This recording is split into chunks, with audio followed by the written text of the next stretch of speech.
Mary, I really appreciate you speaking with me today, particularly in the wake of the shooting at Oxford High School. We're talking to you because of your connection with OK2SAY and the work that you guys do. I wanted to just start off first, if you could explain what it is that OK2SAY is and what it is that you guys are trying to do. So OK to Say is a confidential way for students to be able to report anything that threatens their safety or the safety of others.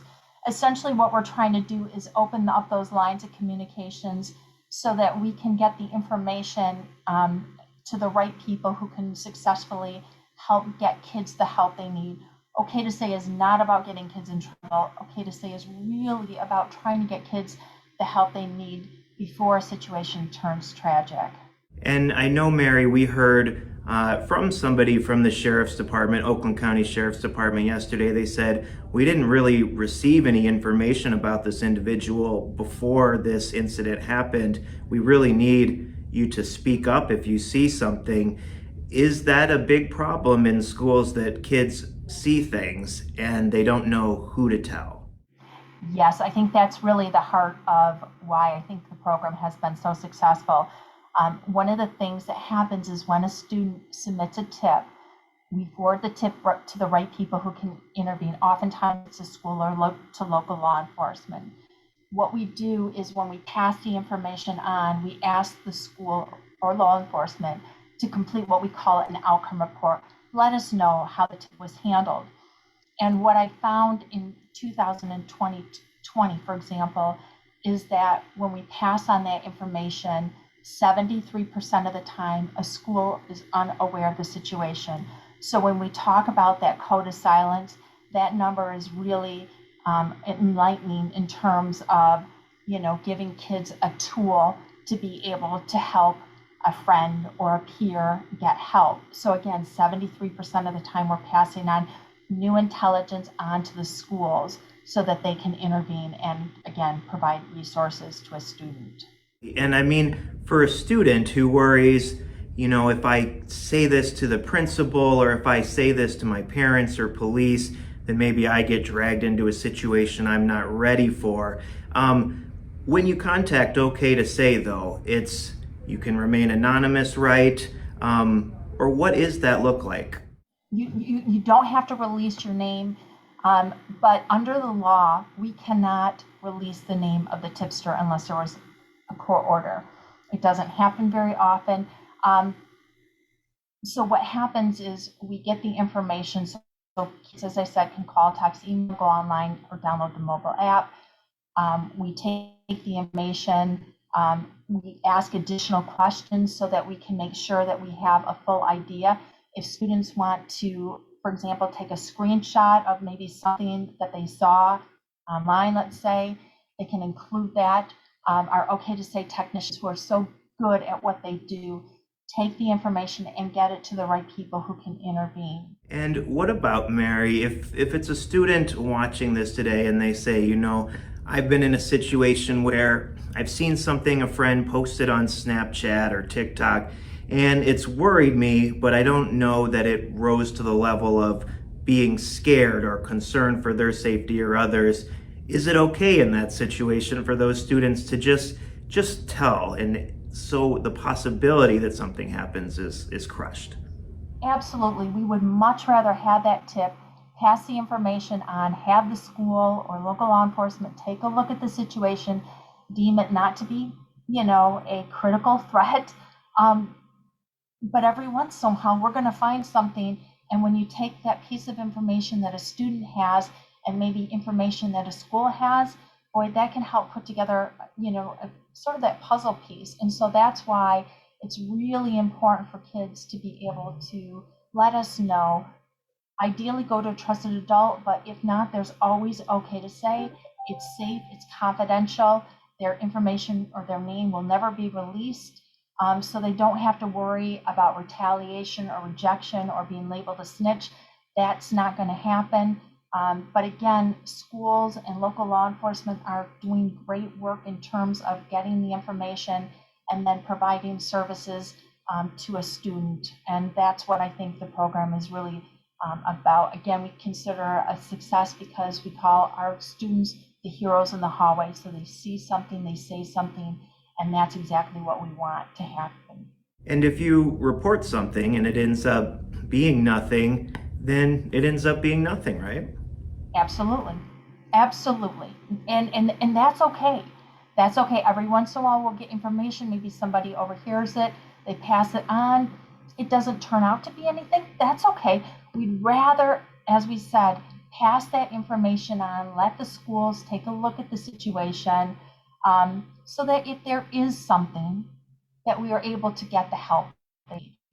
And Mary, what are some of the things that when students see them, they should be considering reporting them to a trusted adult or OK to say? What are some of those things that should be reported?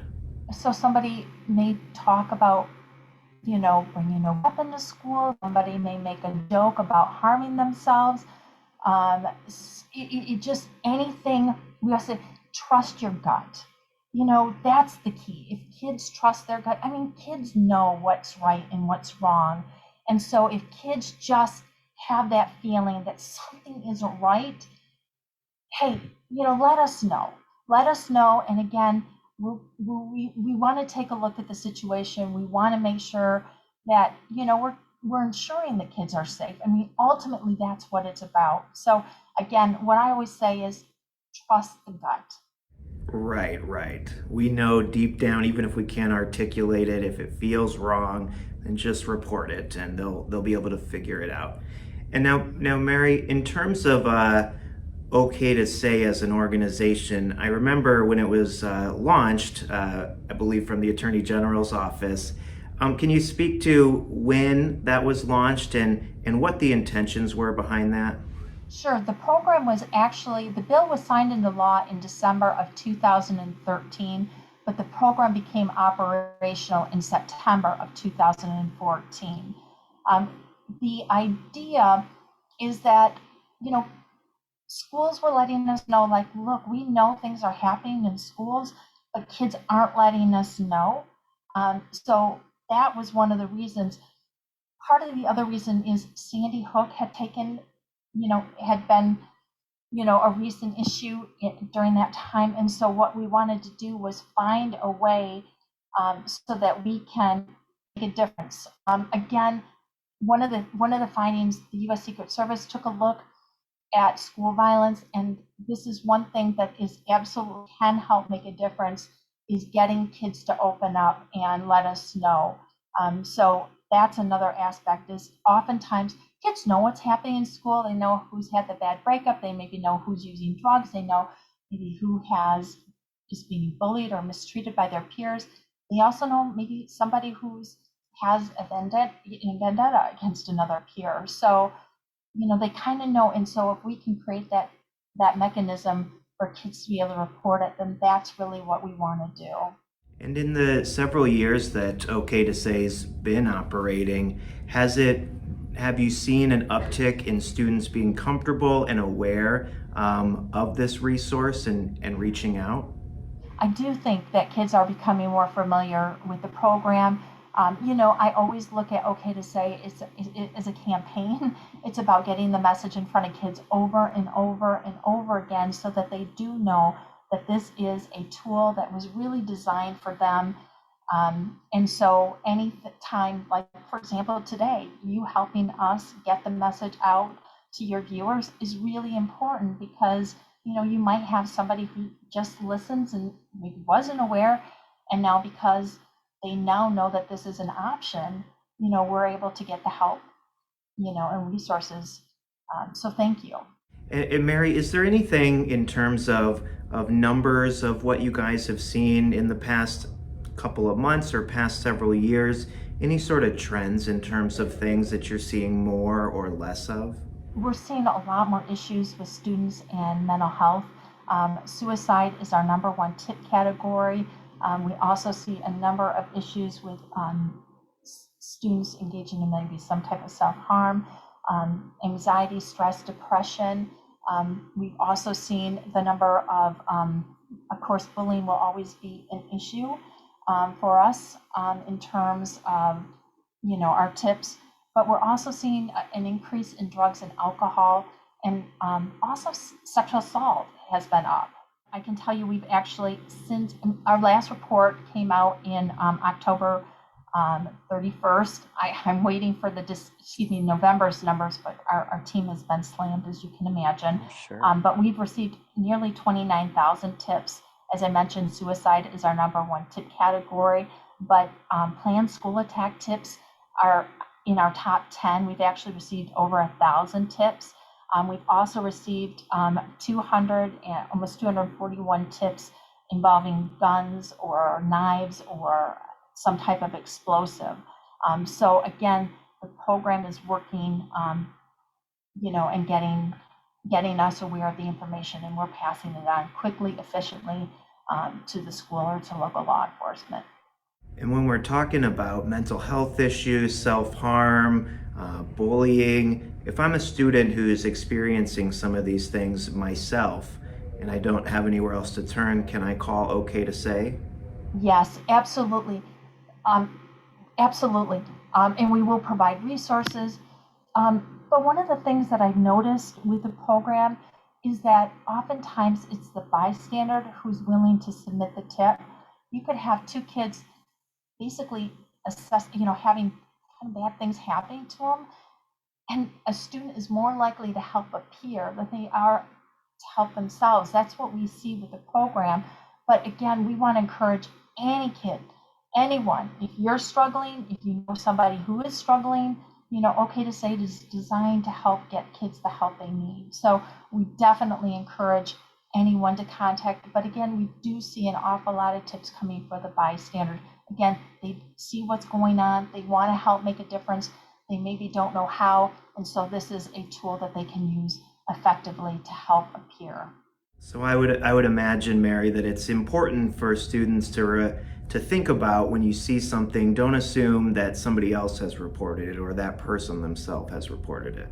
Right, absolutely. In fact, we know that sometimes you can have a group of students who see the same thing, and because they are a group that witnesses it, they think, well, somebody else will do it. And we just say, please, just submit the tip. It's easy, it's confidential, it's very efficient. The tips go right in to a trusted adult who's there to help them. Again, we're operational 24/7, so that's one of the other aspects. 24/7 days a week. OK2SAY is there. And as well, this is available to any student in Michigan, Mary, correct? Absolutely, absolutely. Anything else that you'd like to tell people, Mary, today at this point in the conversation when we're talking about these tragic incidents at schools and how to prevent them? Again, just encouraging students, if there's anything that makes them uncomfortable, if they see something, please, again, either go to a trusted adult or contact OK2SAY. Again, we would just rather just take a look at the situation, make sure that kids are safe. So again, anything that makes it, somebody sees, please just, report it so that we can ensure that tragedies are avoided in our state. Again, yesterday's tragedy was such a loss, and we just want to avoid that from happening again as best we can. So kids can help make a difference. Again, they can help be that hero in the hallway. Well, thank you so much, Mary, for joining me. Appreciate everything.